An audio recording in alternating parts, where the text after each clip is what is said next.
everybody. Welcome to Taekwondo Today. Our special guest today joins us all the way from Bournemouth. Can I get a huge round of applause and welcome for our great guest, legendary instructor, Master Jones VIII Dan. Hi, sir. How are you? I'm very good, thank you, sir. It's great to see you. Great to see your smiley face again. I always love seeing your smiley face and all your wonderful student smiley faces too. I hope you're well up there in good old Manchester. I see the BUTL and the White Wolf thing in your background. I hope you're all good. Yes, I'm great. I'm great down in sunny Bournemouth. It's been wonderful down here, so it's fantastic. Cool. Well, probably one of the best places to be at this time of when all things are going on. Nice by the beach. Yeah, yes, lots of people have been deciding that it's a good idea to jump off a 100-foot cliff, and yeah, that's not so clever. But other than that, oh yeah, it's beautiful. It's beautiful down here. It's a bit chilly. Awesome. It's great. Yeah. So good. Lovely to see you again, sir. Yes, and you, sir. It's great to have you on here, and I think it'd be great for everyone, and especially students, to hear your many great stories. But I thought it'd be really good if we started with your history. So, if you mind going through some of your history in Taekwondo, how you got started, how long you've been doing it for. Crikey. I started December the 1st, 1980. That's when my Taekwondo journey begun. I'd been doing martial arts since I was 13, and that was in 1974. I'm doing judo, karate, boxing, and all that sort of stuff. And a mate of mine where I'd worked was into Taekwondo, and he'd said, "Oh, you should." You know, we used to lark around in the old. We used to work in a warehouse, a paint warehouse, and we used to go around kicking all the boxes up in the stores and what have you. It was really naughty, very, very naughty. and he was a lot more flexible than me, and he'd be doing all these amazing kicks, and I'd go, oh my god. And he said, you should go and do Taekwondo. And I said, well, there isn't any. And the nearest place back then in the 80s, in 1980, was, well, to be fair, this was in the late 70s, was about 50 miles away from me. Because in those days where I lived, there was only about, in the whole of the Southwest, there was about 5 clubs. In the whole, oh wow, like Cornwall, Dorset, Somerset, Devon, only 5 clubs in that area. Amazing. So anyway, he said you should go do some Taekwondo. So when I moved down to Bournemouth, I found this Taekwondo club, which was run by a guy called Keith, or what's his name? Keith Jarrett, I think his name was.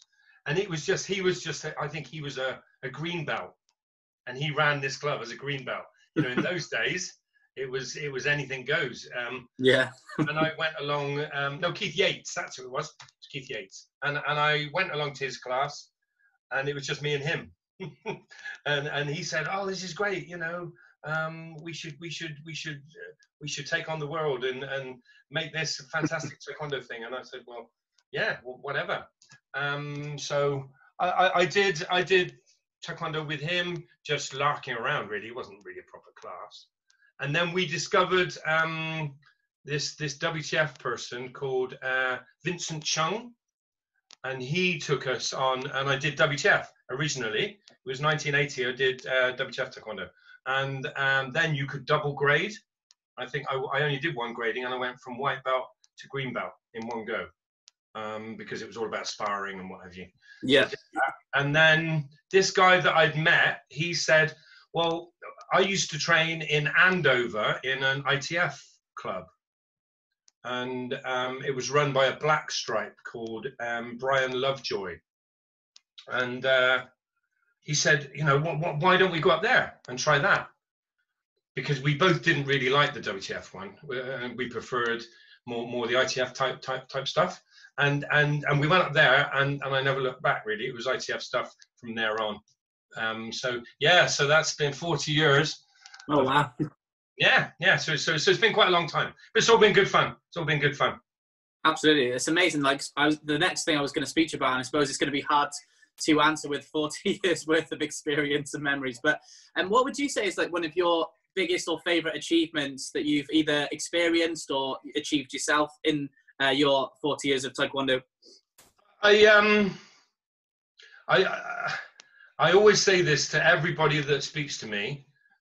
they say, well, what's been your number one thing that your number one achievement? And it's not what I've achieved, it's what they've achieved. I always go back on, you know, a student's first grading, or first time they compete and they win, or first time, you know, the first black belt. I think that's amazing. I'm not in this for myself. I don't do Taekwondo for myself. I do it for other people. They're far more important than I am. I'm just some old bloke who lives down in Dorset.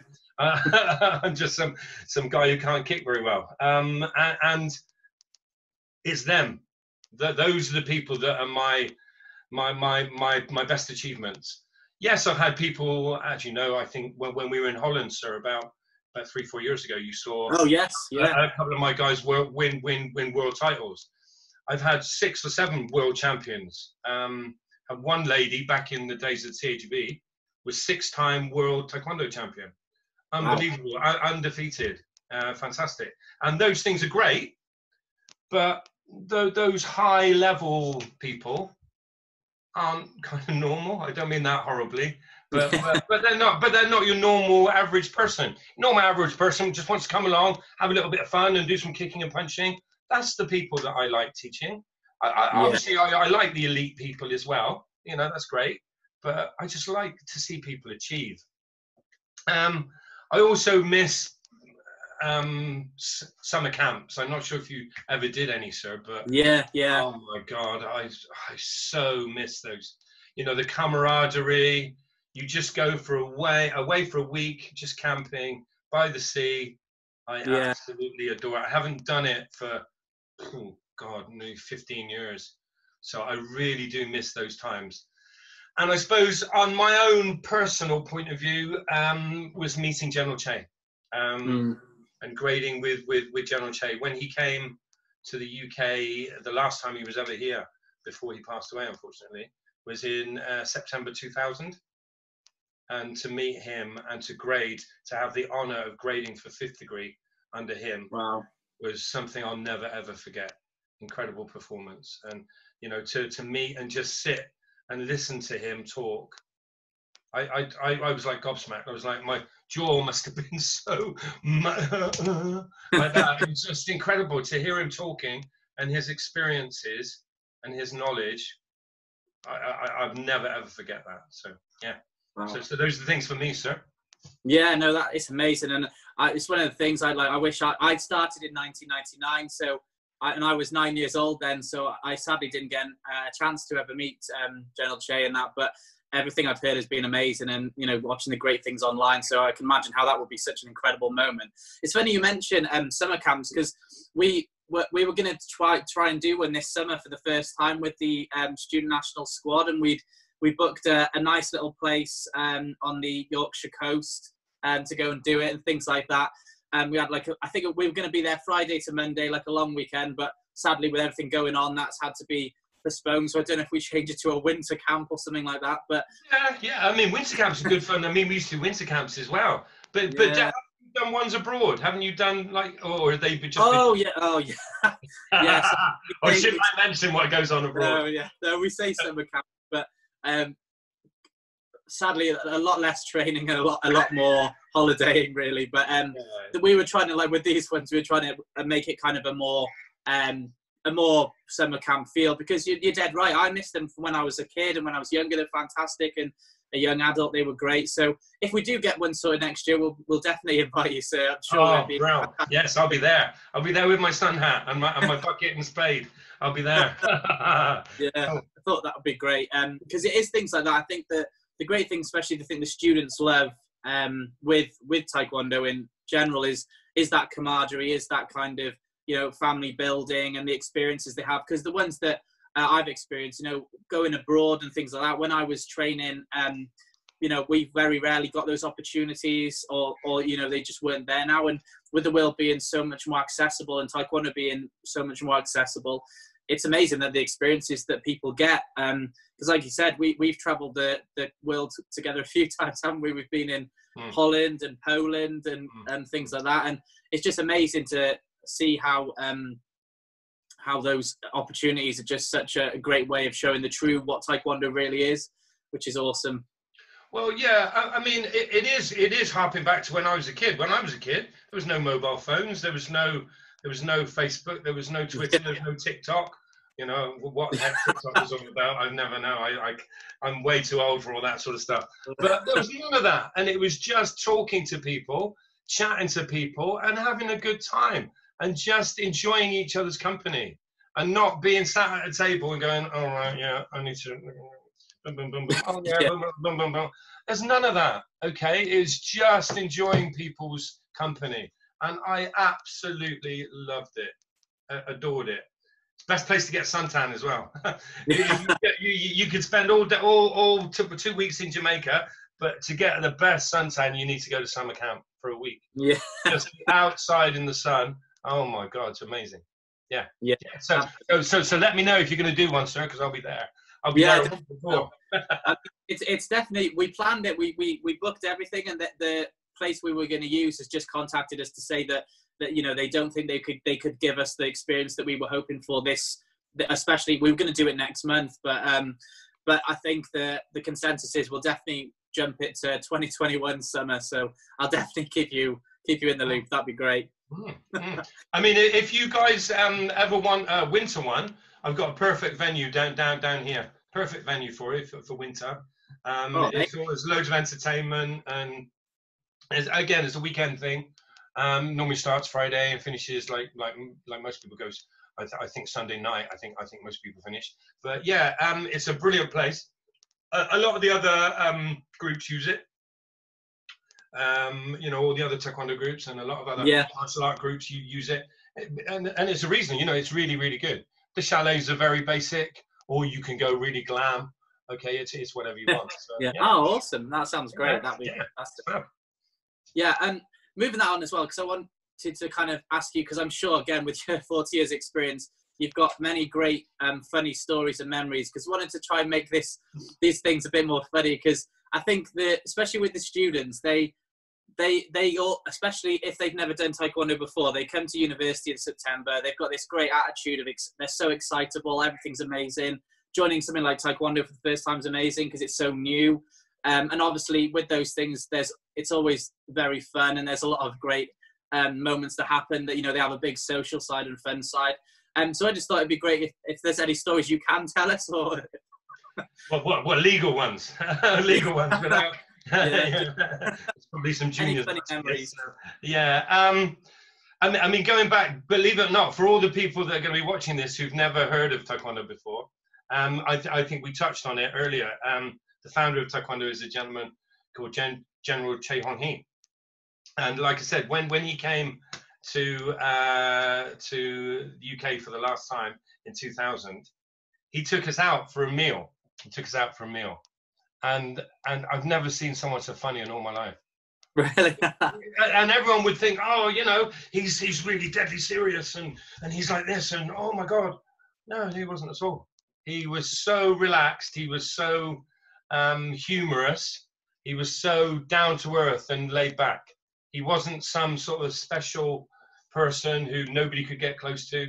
He was there, accessible for everyone. So it was amazing to see, and it was really funny. We had, I'm not sure if you ever heard of him, sir. There was an amazing man that we had when I was in Puma called Master John Black.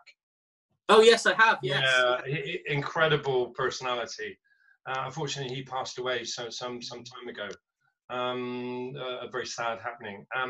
And he came to General Che's meal, and he was just sat opposite General Che like this, and he was asking him all these questions, and General Che was just going, what the hell is he talking about? And he kept going, what's he saying? And of course he was talking. It was Master Black going, rah, rah, rah, rah, rah, rah, rah, rah, rah, and he's going, he funny man, but that's enough now. I want to eat my dinner. So he was really, really funny. For me though, a lot of the funny things were in gradings. Yeah. Oh my God. I remember I asked a little kid once, I said, because you know, I don't know if your students have to do theory testing in their grading. Yeah. This little kid, I don't know, he must have been 10. And I think he was a blue belt or red belt or something. And I asked him, and I said, "Sir," I said, "where does Taekwondo come from?" And he went, he kind of looked like that, and kind of as kids do, and then he kind of looked up at the wall, and then he looked up and he went, "Space. That's where it comes from. It comes from space." And I said, "No, sir, it doesn't come from space." But the whole place just erupted. We had back in the day, we had I always remember this. We had back in the TAGB, one of the examiners, I can't remember who it was, Master Sergio, I think it was, and he was asking, he was saying to someone, he said, "Right, what's this part of the hand?" Okay, and he was using his finger. All right, and the guy got it correct. He said, "Yeah." He said, "Right, what's this part?" And he got it correct. He said, "Right, what's this part? Or what's this?" And he said, "Yeah, Songkao." And he said, "Right, what's this?" And he said, "Yeah." And then he paused, and then he said, he got a pen, and he said, "What's this?" And the guy said, "It's a pen." That's the funniest thing I've ever seen in my life. I'm like, "You numpty." Well, yeah, he literally said, "What's this? What's this?" And he put it, and I said, "What's this?" He said, "Pen." You numpty. Oh my goodness. We had when I took my grading, my original black belt grades were with Master Heel Cho. Really famous, great martial artist, unbelievable. And he was very stout. He was very much like Channel Shay, very, everyone would think he was very austere, and in the grading he was, to be fair. Yeah. And he had this gentleman come up for his grading. I don't know, he's going for first degree or something. And behind Master Cho was a big, the Korean flag, and it had the tenets of Taekwondo, and it had everything written on the flag behind. And he said to this one guy, he was asking him everything, and this guy said, "I don't know, sir." And you could see Master Cho getting more and more annoyed. And he said, "Yeah, but right. So what's her stance?" I don't know, sir." And he said, and you could see he was getting really, really angry. And then he said, "Right, what is name any tenet of Taekwondo?" And he said, "I don't know, sir." And of course, it's written on the wall, written in courtesy and integrity. And so Master Cho looks over his shoulder and he goes like that. And the bloke said, "Wall."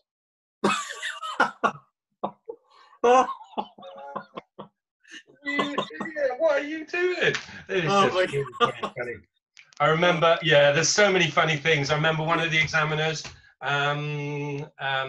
he was sat down talking, and he was chatting to everyone. He was really, I'm a big examiner, and I'm this. And his chair actually gave way behind him.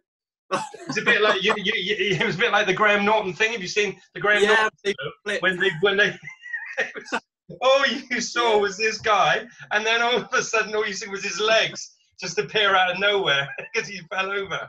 Oh, it was hilarious. That's the funniest thing I've ever seen. It was all good stuff. But I'm not sure if I should say this. One of the funniest things, I didn't see it, but I heard about it, was, have you ever heard of a guy called Dorian Byton? I don't think so. He was back in the THB, a really excellent fighter, an old world champion. THB had loads of really talented fighters, and they still have. And he was doing this training session with a load of kids in this brand new venue, brand spanking new venue, and it was on a beautiful sunny day. And it was these group of kids, and they were all doing front rising kick, like this, and they were all in a circle. They were all in a circle, and he was in the middle.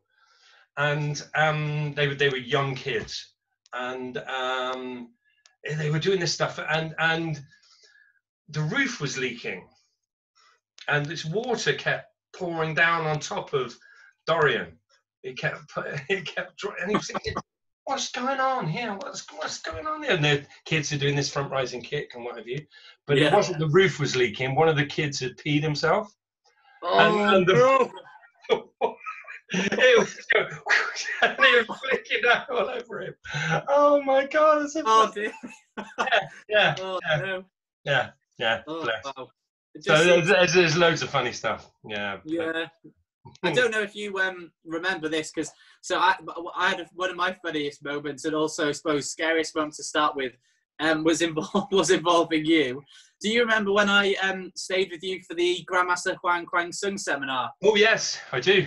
And we drove down. I drove down on I think it was the Friday. It was the day before the seminar, which was on the Saturday, I think. And I was staying. You really kindly offered I could stay at yours. So I remember I'd been driving all day, so I was in my just baggy jeans, my polar bear jumper, nothing serious, whatever. And then I remember you said to me, "Oh, we're gonna go meet some friends." And they've just gone out for a meal, and we'll meet them for a drink afterwards. I thought, "Oh, that's great." And then I remember when we were halfway there, then he said, "Oh, it's Grandmaster Huang Grandmaster Oldham. Yeah. Grandmaster Oldham, Master Ocello as well." And I'd never met them, any of them at this point. And obviously Grandmaster Huang coming over to do the seminar, I was like, wow. And I was like, oh gosh, I'm in this awful polar bear jumper. And I remember we went and met them in the restaurant, and we quickly just said hello while they were finishing up. And it was obviously very serious, very respectful moment. Didn't want to interrupt their dinner stuff. Then we went and waited for them outside and had a drink. And then I remember just being so nervous because I didn't know what to say, because I was like, wow, first time I've been amongst pioneers and grandmasters and masters, and it's just little old me at the table as well. And I remember we were talking with Grandmaster Huang, and it was really interesting, very kind of good conversation, but serious in a nice way conversation, appropriate conversation and everything and stuff. And then I remember Grandmaster Huang went back to the hotel then, because it was getting quite late. And then it was just left with you, myself, Grandmaster Oldham, and Master Ocello. And I just remember Grandmaster Oldham turning to me and being like, "I bet you were scared silly then," and then because of how the conversations was going. And then we all erupted into laughter, and we had such a great laugh that evening. And they were just making the joke saying, "I bet you were really scared and you were really worried, and then you thought we'd all be these kind of really scary individuals that you could have a laugh with," and it was the complete opposite. And it was probably one of the best evenings I think I've ever had in Taekwondo. It was such a great experience. But I just remember being terrified walking through the doors of that restaurant, just thinking, "Oh my gosh, how do I approach these people?" Well, that's it, sir, isn't it? Because I'm a great believer. When we spoke earlier before we started recording this, I'm just a normal bloke.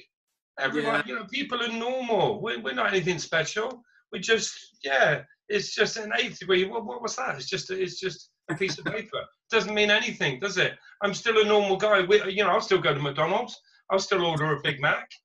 Okay. Everyone's exactly the same. We're no different. And General Che was no different. And that's the important thing. And I think sometimes people get a little bit, people can be too full of themselves. I think sometimes, I know I'm going to get vilified when weird people watch this, but I don't care really. People need to be human, and people need to have a laugh. Come on. In this time we're in now, we're all killing ourselves because we want to be out teaching people, and we can't. Yeah, absolutely. Everyone's been kind of reduced to normality. I think that's a good thing. And I think some people who are too self-important are going to get found out. I think I don't think there's any place for it. Yes, there's a hierarchy, of course there is, but I think it's people just need to be human, and be kind to everybody. I think that's important. I just got one more funny story, if you don't mind. No, of course. It's not actually Taekwondo. It's when I did a karate grading. Oh my goodness, I can't believe it. Can't believe I'm saying this on national. It's not national TV. It's not national TV. Back in those days, and for all the people that maybe watch this, you'll find when you get your Taekwondo uniform, the trousers are all elasticated waists, aren't they? Yes, yeah. They're all really comfy and really elastic. Back in my day, it was back in the 70s. You had what we used to call drawstring trousers. So there's no elasticated. It was just a really old-fashioned, antiquated system of tying your belt or tying your trousers up. And I was a young kid. I was 15, 16. And I was doing my first grading. I was so nervous, and I was late as well. And this guy came in. I was late. I was in the change room. I was getting late. And this bloke came in a real, it was chucking it down with rain outside. And he came in with this hat on and an overcoat, and he grunted a lot. And I said, "Oh, hiya." You know, I was 15, so I was really nervous. Yeah. And he went, "Ugh." And I thought, okay, all right. I said, "Are you here for the grading?" And he went, "Ugh." And I thought, okay. I have no idea who he was. And so I put my gi on, we called it a gi in those days. And I went out into the room and I said, "I'm really sorry I'm late." And they said, "It's okay. Master Suzuki hasn't arrived yet." And of course, he was the guy I was talking to. Yeah. And that's Tatsuo Suzuki, who was the head of the whole, he was like the General Che of karate. Yeah. And I was saying, "Are you all right?" And he was going, "Oh." And I was thinking, oh my God. And then I did my first lot of grading, and I was walking up and down doing punch and block, and my bloody trousers fell down. The trousers, I was going along the grade, and they just fell down. And I thought, oh, yeah, oh my God. Really embarrassing. Yeah. Oh my God, yeah. Yeah. I remember that actually, I've got one more for you that you just reminded me of. When we were in Holland for the Open World Championships in 2017, I remember that, obviously, because I took the uni students, and, you know, they'd never been any international event, you know, never, everything was a massive wow to us all, because we, you know, we'd never experienced that sort of thing. And we, you know, we were in there, we had like, we didn't have a full track, so then we just had our squad tops to kind of identify us and things like that. You know, and we had the flag, the UK flag, and it had all the signatures on it with everyone who'd kind of helped us fundraise and things like that. So we wanted to have this really nice photograph, and we were outside the venue. We'd only been, I think we'd probably only been arrived at the hotel about an hour and a half before. So we were just going to see the venue. We'd just done our weigh-in, actually. We went straight to weigh-in, did all the weigh-ins. And then I was just sorting out some paperwork inside while they were getting ready to have a group photograph. So I said, right, get yourselves all ready, because you know how long that takes usually to get everyone in lines and stuff. And then they get it sorted and they take this photograph. But the person, they asked somebody who was there if they could take the photograph for them. And I was like, oh, great, you know, that's great that you managed to do that, because obviously so nobody would be involved. No one would be missing from the photograph.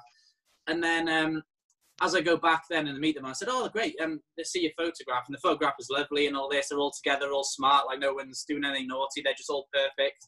And they said, oh, great, who took the photo for you? And then they point to an individual. And my jaw dropped, and I was like, they were like, oh, that lovely man over there, we're just waving to him and everything. And I was like, oh my gosh, it was President CJO, who was the president of HU, who were holding it. That's and right. With him was Kim Bok-man was with him. And they'd asked the two of them if they could take this photograph, which they had done amazingly, and they were so nice and they'd done it. And because obviously none of them knew, they were like, oh, we just asked these two lovely men who were just outside the venue. And I was like, oh my gosh. So I went over and was like, thank you, sir, thank you, sir, you know, really appreciate it and stuff. And it was lovely, lovely people. But it was just that point where you just like, they just didn't know, you know, they weren't aware quite who they were speaking to. And it was a good laugh. But in fairness, throughout the, I do remember throughout the tournament, he would just drop a wave over to them and stuff when he saw them and stuff. So I think they hit it off.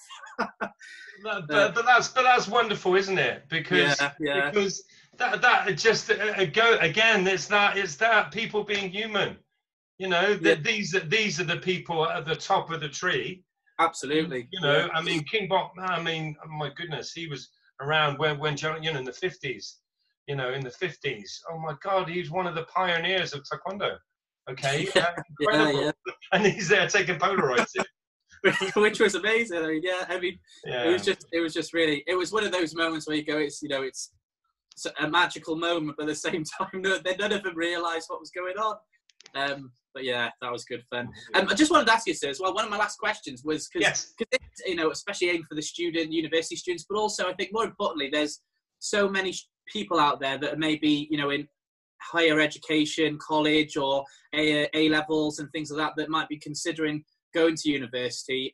Some that may have never done Taekwondo, some that have possibly done it and look to continue.